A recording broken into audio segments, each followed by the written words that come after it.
मराठवाडा आणि उत्तर महाराष्ट्रावरती वरुणराजाची कृपा कायम आहे। गेल्या 3 दिवसांपासून धोधो बरसणाऱ्या पावसामुळे मराठवाडा ओलाचिंब झालाय। 3 वर्षात पहिल्यांदाच मांजरा धरणात देखील पाणीसाठा जमा झालाय।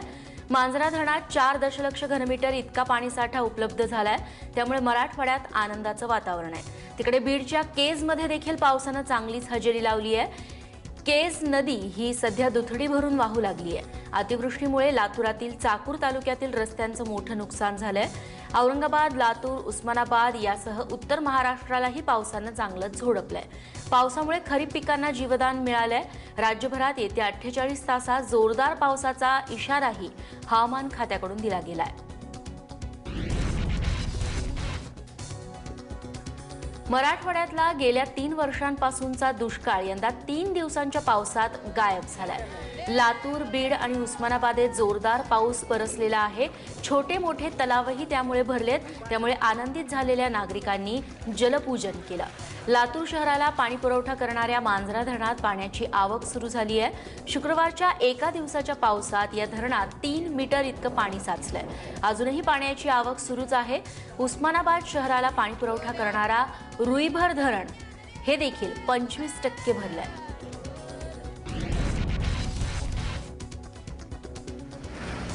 मुंबईतही रात्री रिमझिम पाऊस सुरूच होता, तर काल संध्याकाळी मुंबईतल्या काही परिसरामध्ये काही वेळ जोरदार पाऊस बरसला। त्यामुळे ऑफिसहून घरी परतणाऱ्यांना काही काळ चांगलीच कसरत करावी लागली।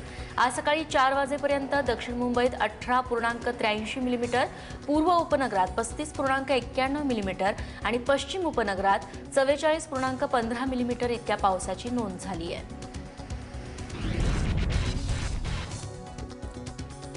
शुक्रवार रात्रीपासून सातत्यानं कोसळणाऱ्या पावसानं अलिबागच्या समुद्र किनाऱ्यावर धुमाकूळ घातलाय।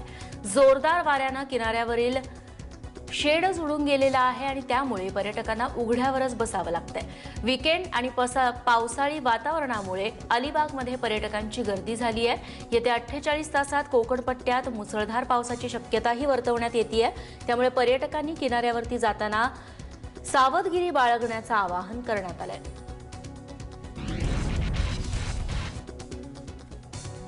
दिवा स्थानकावरील तांत्रिक कामासाठी मध्य रेल्वेनं आज आणि पुढच्या काही रविवारी मेगा ब्लॉक जाहीर केलाय। दिवा स्थानकावरती डाऊन लोकलच्या लाईन कट कनेक्शनसाठी सकाळी 8:30 ते संध्याकाळी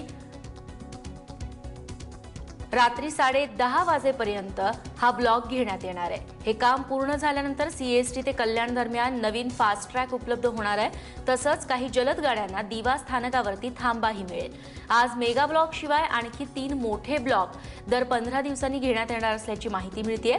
हे ब्लॉकही साधारणपणे 8 ते 10 तासांचेच असतील। मुलुंड ते कल्याण दरम्यान डाऊन धीम्या लोकल या जलद मार्गावरती वळवण्यात आलेले आहेत। या 10 तासांच्या मेगा ब्लॉकमुळे कळवा, मुंब्रा, कोपर आणि ठाकुर्ली स्थानकावरती यामुळे लोकल थांबणार नाहीये। सकाळी 9:30 ते संध्याकाळी 5:15 दरम्यान 15 मिनिटांच्या अंतरानं लोकल धावतील। दिवा, ठाणे, कल्याण आणि डोंबिवली मार्गे प्रवास करण्याची प्रवाशांना यावेळी मुभा देण्यात आली आहे। सोबतच सीएसटी ते कुर्ला आणि ठाणे दरम्यान विशेष लोकल देखील सोडल्या जाणार आहेत।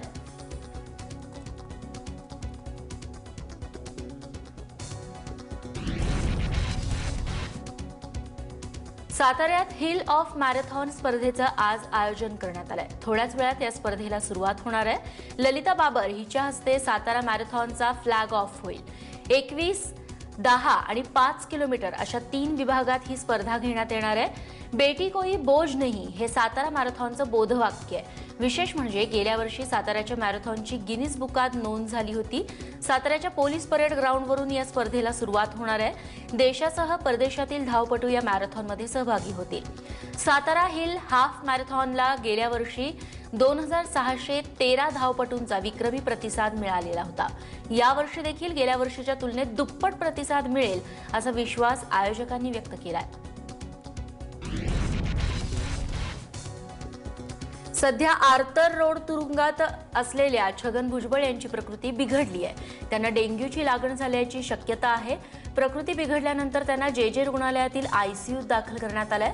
महाराष्ट्र सदन घोटाळा आणि मनी लॉन्ड्रिंग प्रकरणी छगन भुजबळ सध्या तुरुंगात आहेत. त्यांच्या संपत्तीचीही जप्ती करण्यात आली आहे. त्यामुळे आधीच छगन भुजबळांची अडचण वाढली आहे. त्यात आता त्यांची प्रकृतीही खालावली आहे. महाराष्ट्र सदन आणि इतर प्रकरणात एसीबीने यापूर्वीच भुजबळांवरती आरोपपत्र दाखल केले आहे. कोपर्डी बलात्कार प्रकरणाचा निषेध करण्यासाठी हिंगोली जिल्ह्यात मराठा समाजाच्या वतीनं भव्य मूक मोर्चाचं आयोजन करण्यात आलं. हिंगोली जिल्हा परिषदेच्या मैदानावरून या मोर्चाला काल सुरुवात झाली. महिला, तरुणी, तरुणांसह शालेय विद्यार्थी देखील या मोर्चात मोठ्या प्रमाणात सहभागी झाले. त्यानंतर जिल्हाधिकारी कार्यालयावरती हा मोर्चा धडकला. यावेळी विविध मागण्यांचं निवेदन जिल्हाधिकाऱ्यांना देण्यात आलंय. कोपर्डी सामूहिक बलात्कार प्रकरणातील आरोपींना कडक शिक्षा करा, अॅट्रॉसिटी कायद्यात बदल करा, अशा मराठा समाजाच्या मागण्या आहेत. दरम्यान नांदेडमध्ये या मोर्चाचं आयोजन करण्यात आलंय. राज्यातील मराठा समाजाचे मोर्चे हे सरकार विरोधातील असंतोषाचं प्रतीक असल्याचा दावा राष्ट्रवादी काँग्रेसचे अध्यक्ष शरद पवार यांनी केलाय. ते एबीपी माझाशी बोलत होते. राज्यकर्त्यांनी केवळ समाजाच्या भावनांशी सहमत आहोत असं म्हणून चालणार नाही, तर कृती करायला हवी असा टोला देखील त्यांनी भाजपला लगावलाय. मात्र हे सांगताना सध्या मी राज्यकर्ता नाही, त्यामुळे माझ्या हातात काही अधिकार नाहीत असं आवर्जून सांगायला देखील शरद पवार विसरले नाही. केंद्रामध्ये किंवा राज्यामध्ये शेती आणि शेतकरी यांच्याबद्दलची भूमिका ही प्रश्न सोडवण्याच्या दृष्टीनं जी आवश्यक आहे तशी मला दिसत नाही. ते वेळेला सांगतात की आम्ही हे केलं, आम्ही ते केलं, ठीक आहे, पण खऱ्या अर्थानं प्रश्नाची सोडवणूक होऊन त्या वर्गाच्यात विश्वास येईल असं काही चित्र दिसत. कुणबी म्हणून विदर्भामध्ये आरक्षण मिळतं. आता त्याच व्यक्तीचं नातं इकडे मराठवाड्यात असलं किंवा पश्चिम महाराष्ट्रात असलं, त्यांनी कुणबी दिलेलं नाही, त्यांनी मराठा दिले, त्याला मिळत नाही.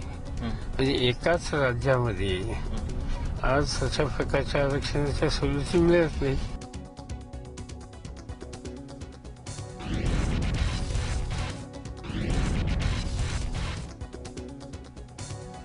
एकीकडे शरद पवार मराठा मोर्चा आणि त्यातून होणाऱ्या मागण्यांचं जाहीर समर्थन त्यांनी केलेलं आहे, तर अजित पवारांनी मात्र धाडसी भूमिका घेतली आहे आणि आरक्षण मागणाऱ्यांच्या दुसऱ्या बाजूवर बोट ठेवलंय. सध्या अनेकांना आरक्षण हवंय, मात्र जेव्हा लग्नाची वेळ येते तेव्हा हेच लोक आरक्षण लपवून आम्ही कसे वरच्या दर्जाचे आहोत हे दाखवण्याचा खटाटोप करत असतात, असं म्हणत आरक्षणाच्या मागणीबाबत त्यांनी वर्मावरती बोट ठेवलंय. अजित पवारांच्या या विधानानंतर उपस्थितांमध्ये जोरदार हशाही पिकला. बारामती पंचायत समितीच्या वतीनं मोरोपंत सभागृहात आदर्श शिक्षकांचा गुणगौरव सोहळा आयोजित करण्यात आला होता. यावेळी अजित पवार बोलत होते. आरक्षण पण पाहिजे आणि त्यांना इतर काही गोष्टी आल्या म्हणजे लग्न समारंभाला वगैरे, मग ते आरक्षण बाजूला सोडून आम्ही वरच्यातले, आम्ही श्रेष्ठ आहेत, आम्ही कडूतलं नाही, आम्ही लय वरचे.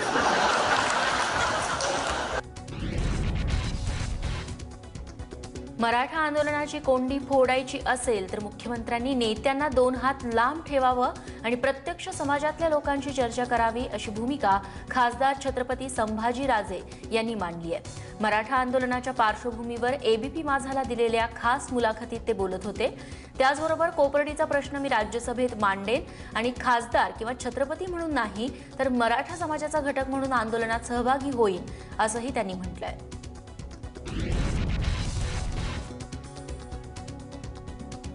मराठा समाजाच्या आरक्षणावरून मोर्चे होत असताना केंद्रानं मराठा आरक्षणाला नकार दर्शवला आणि आरक्षणाचा निर्णय राज्य सरकारवर सोपवलाय.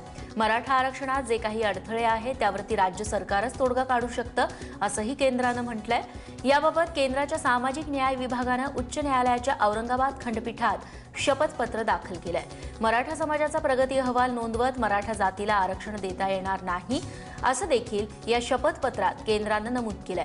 मात्र राज्य सरकारची इच्छा असेल तर त्यावरती तोडगा निघू शकतो, असंही या शपथपत्रात म्हटलं गेलंय.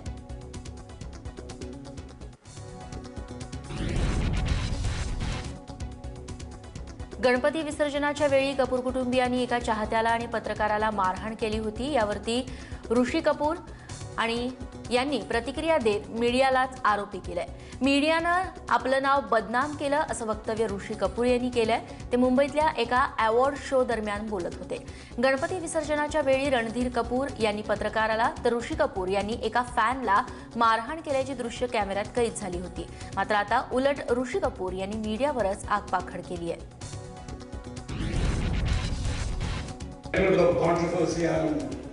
Involved right now, so I'd like to take on something what my friend Mr. Vijay Dada said today.